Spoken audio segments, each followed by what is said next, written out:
இன்றைக்கி நம்ம சூப்பரான பிரியாணி ரெசிபி தான் பார்க்க போகிறோம். என்ன பிரியாணின்னு பார்க்கலாமா? வீடியோக்குள்ளே போகலாம். சப்ஸ்கிரைப் பண்ணிக்கோங்க.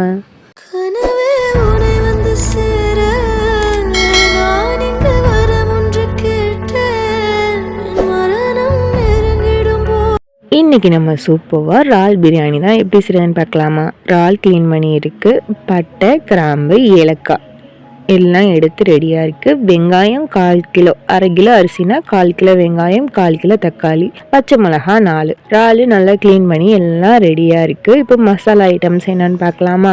1 ஸ்பூன் மிளகு ஜீரகம், மிளகாய்த்தூள், பிரியாணி மசாலா, பெருஞ்சீரகத்தூள், பட்டை, கிராம்பு, ஏலக்காய், மிளகு இதெல்லாம் நல்லா பொடி பண்ணி எடுத்து வச்சுக்கலாம். இப்போ ஒரு பாத்திரம் வச்சு எண்ணெய் ஊற்றி பட்டை கிராம்பு எல்லாம் போட்டு பொரிஞ்சதும் வெங்காயம் ஆட் பண்ணிக்கலாம். வெங்காயம் நல்லா கலர் சேஞ்ச் ஆகி வரட்டும். நம்ம 1/2 கிலோ அரிசி எடுத்துக்கிறதுனால 1/4 கிலோ அளவு வெங்காயம் எடுத்திருக்கோம். நம்மளுக்கு 1க்கு பாதி ரேஷியோ நான் சொல்லியிருக்கேன்.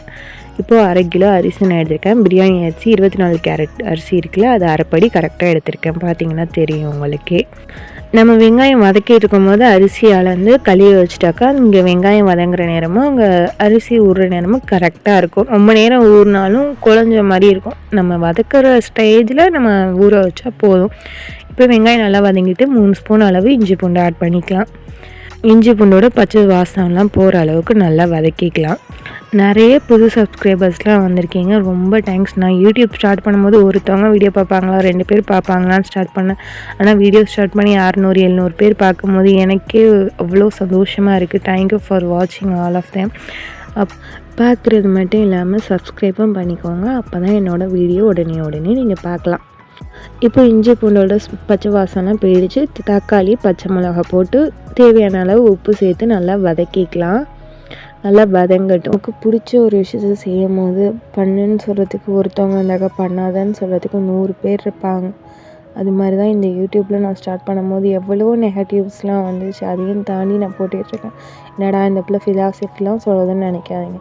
லைஃப்பில் எவ்வளோ ப்ராப்ளம்ஸ் இருந்தாலும் அதை ஃபேஸ் பண்ணி நம்ம போய்கிட்டே இருக்கணும். இப்போ வெங்காயம் தக்காளியெல்லாம் நல்லா வதங்கிடுச்சு. இறால் சேர்த்துக்கலாம். நம்ம 1/2 கிலோ அளவு இறால் எடுத்துக்கலாம். பெரிய இறால், அது நீங்கள் பார்த்தாலே தெரியும் உங்களுக்கு. நல்லா இறால் போட்டு அந்த தொக்கோடு நல்லா பிறண்டு வரட்டும். இறால் போட்டு அந்த எண்ணெயிலேயே வதங்கினோடனே இப்போ மசாலா ஆட் பண்ணிக்கலாம். மசாலா ஆட் பண்ணிவிட்டு அதோட பச்சை வாசனை போகிற வரையும் நல்லா அந்த மிக்ஸ் பண்ணிக்கிட்டே இருக்கலாம். நம்ம ஹை ஃப்ளேம்லேயே இருக்கட்டும். இப்போது லோ ஃப்ளேமில் வைக்க வேணாம். அப்புறம் பட்டை இலைன்னு சொல்லுவாங்களா, ரம்ப இலை, அதை ஆட் பண்ணிக்கலாம். நல்லா ஸ்மெல்லு பிரியாணிக்கெலாம் நல்லா ஸ்மெல்லாக இருக்கும். நல்லா எல்லாமே மிக்ஸ் ஆகி வதங்கட்டும். பச்சை வாசனைலாம் போனதுக்கப்புறமா நம்ம தண்ணி ஆட் பண்ணிக்கலாம். 1 டம்ளர் அரிசினா 2 டம்ளர் தண்ணி. பச்சை அரிசிக்கு நான் 1 படி எடுத்திருக்கேன், அதனால் 2 படி தண்ணி அளந்து ஊற்றிக்கிறேன். நல்லா தண்ணி கொதிச்சு வர வரையும் நல்லா மூடி வச்சுக்கலாம். தண்ணி இப்போ நுரைச்சி வரும்போது நம்ம பொடி பண்ணி வச்சுருந்தோம்ல, அதை ஆட் பண்ணிவிட்டு கொத்தமல்லி புதினாவை கட் பண்ணி மேலே தூவிக்கலாம். இப்போ நல்லா தண்ணி கொதிச்சிருச்சு. நல்லா தண்ணி கொதிச்சதுமே நம்ம அரிசி ஆட் பண்ணிக்கலாம். 24 கேரட் அரிசி 1/2 மணி நேரம் ஊற வச்சு இப்போ சேர்த்துருக்கேன். பாஸ்மதி ரைஸ்லேயும் இதே அளவு தான் தண்ணி அளவு. ஆனால் எங்களுக்கு பாஸ்மதி ரைஸ் அந்தளவுக்கு பிடிக்காது. எங்களுக்கு இந்த ரைஸ் சாப்பிட்டே பழகினதுனால நாங்கள் இந்த ரைஸ் எடுத்துக்கோம். நீங்கள் பாஸ்மதி ரைஸ் கூட எடுத்துக்கலாம். அதுக்கும் 1க்கு 2 அளவு தண்ணி தான். பிரியாணினாலே அதுக்கு டேஸ்ட்டு கொடுக்குறது நெய் தான். இப்போ 3 ஸ்பூன் அளவு நெய் ஆட் பண்ணிக்கலாம். நல்லா கொதிச்சு பிறண்டு வருது பார்த்திங்களா, அரிசியும் தண்ணியும் இந்த மாதிரி வரும்போது தம்மில் வச்சுக்கலாம். நம்ம இன்னொரு ஸ்டவ்வில் தோசைக்கல்லை ஹீட் பண்ணிவிட்டு இந்த பாத்திரத்தை அதில் வச்சு மூடி போட்டு மேலே வெயிட் வச்சா ஒரு 10 நிமிஷம் போதும். சூப்பரான பிரியாணி ரெடி ஆயிரும். 10 நிமிஷம் தம்மில் வச்சாலே நல்லா உதிரியாக ரைஸ் ரெடி ஆயிரும். இப்போ நம்ம சாப்பிட வேண்டியதான். தலைவாழை இலையை போட்டுடலாமா?